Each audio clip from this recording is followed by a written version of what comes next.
அஸ்ஸலாமு அலைக்கும். யாரிடமும் கையேந்தக்கூடாத 2 விஷயங்கள்.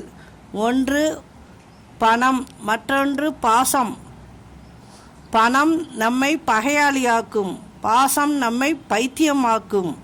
இந்த 2மே கொடுத்தாலும் சரி அல்லது கேட்டாலும் சரி நம்மை அவமானப்படுத்தி அசிங்கப்படுத்திவிடும்.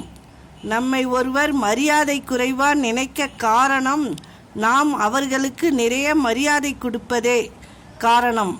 சண்டைகளில் போது அமைதியாய் இருப்பவர்கள் எல்லாம் கோழைகள் அல்ல.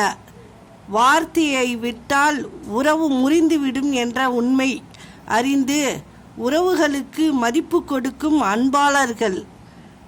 தன்னை நல்லவராக காட்டிக்கொள்ள அடுத்தவரை கெட்டவராக சித்தரிக்கும் எவரும் நீண்ட நாள் நல்லவர் வேடத்தில் சுற்ற முடியாது. உங்களுடைய தவறுகளை உங்களிடமே சொல்பவர்களை இழந்து விடாதீர்கள். அவர்கள் நீங்கள் மற்றவர்களிடம் தலை குனியக்கூடாது என்று எண்ணுபவர்கள். அஸ்ஸலாமு அலைக்கும்.